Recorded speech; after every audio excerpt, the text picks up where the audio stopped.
తాకట్లో ఉన్న మీ బంగారాన్ని విడిపించి ఆ రోజు ఆన్లైన్ రేటుకి కొంటాం. Sharma gold company.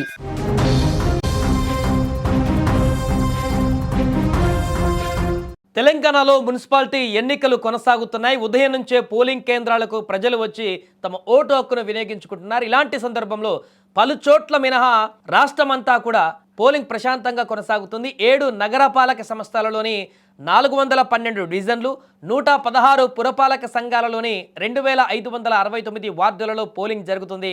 ఉదయం 7 నుంచి సాయంత్రం 5 గంటల వరకు ఈ పోలింగ్ కొనసాగనుంది. ఓటు హక్కు వినియోగించుకునేందుకు ఓటర్లు పోలింగ్ కేంద్రాల వద్ద బారులు తీరారు.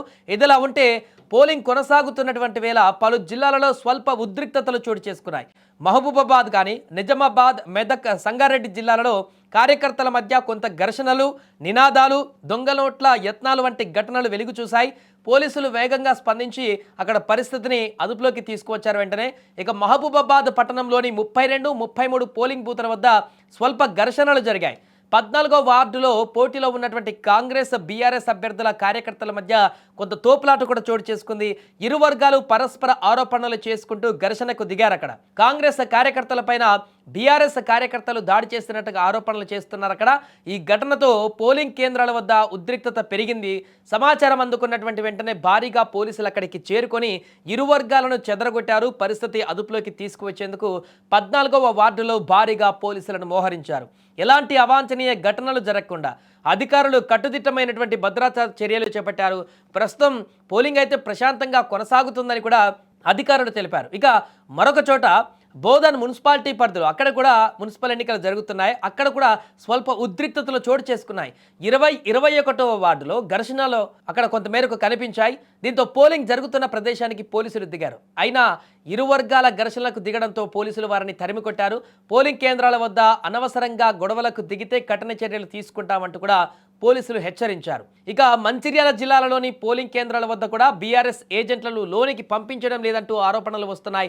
ఈ నేపథ్యంలో లక్సిటిపేట మున్సిపాలిటీ పరిధిలోని 9, 10వ పోలింగ్ కేంద్రాల వద్ద బీఆర్ఎస్ ఏజెంట్గా ఉన్న మున్సిపల్ మాజీ వైస్ చైర్మన్ శ్రీనివాస్ గౌడ్ను పోలింగ్ కేంద్రం వద్ద నుంచి అక్కడనే నిరసనకు దిగాడు. ఆయన బీఆర్ఎస్ నేతలను, ఏజెంట్లను పోలీసులు అడ్డుకుంటున్నారని ఆరోపించారు. అయితే ఆందోళన చేస్తున్నటువంటి శ్రీనివాస్ గౌడ్ను పోలీసులు తీసుకువెళ్లారు. ప్రశాంతంగా పోలింగ్ జరుగుతున్నటువంటి ప్రదేశాలలో నిరసనలు చేస్తే సహించేది లేదంటూ కూడా పోలీసులు హెచ్చరించారు. ఇక అలాగే పెద్దపల్లిలో కూడా అక్కడ కూడా ఎన్నికలు కొనసాగుతున్నాయి. 29వ వార్డులో జనసేన పార్టీ నేతలు ఆందోళన చేపట్టారు. అక్కడ పోలింగ్ కేంద్రాల వద్ద కొందరు ఎన్నికల నియమావళిని ఉల్లంఘించి పార్టీ గుర్తుతో ఏర్పాటు చేసిన పోలింగ్ చిట్టీలను ఓటర్స్కి ఇస్తున్నారని ఆరోపించారు. దీంతో వెంటనే అక్కడ ఎన్నికలు నిలిపివేయాలని డిమాండ్ చేస్తూ ఎన్నికల కమిషన్ కార్యాలయం వద్ద జనసేన పార్టీ శ్రేణులు ధర్నా చేపట్టారు. కొల్లాపూర్ మున్సిపాలిటీలో కూడా అధికారుల అండదండలతో కొందరు యథేచ్ఛగా కోడ్ ఉల్లంఘిస్తున్నారంటూ ఆరోపణలు వస్తున్నాయి. 1వ వార్డులోని పోలింగ్ బూత్ 100 మీటర్ల లోపల ప్రచారం చేస్తున్నారని, పార్టీ సింబల్తో ఉన్న ఓటర్ స్లిప్లను పంపిణీ చేస్తున్నారని ఆరోపిస్తున్నారు. ఈ నేపథ్యంలో కాంగ్రెస్, బీఆర్ఎస్ నేతల మధ్య స్వల్ప వాగ్వాదం చోటు చేసుకుంది. ఇక మున్సిపల్ ఎన్నికల తెలంగాణ సీఎం రేవంత్ రెడ్డి తన ఓటు హక్కును వినియోగించుకున్నారు. ఈ ఎన్నికలలో వికారాబాద్ జిల్లాలోని కొడంగల్ జెడ్పీ హై స్కూల్లో ఆయన ఓటు వేశారు.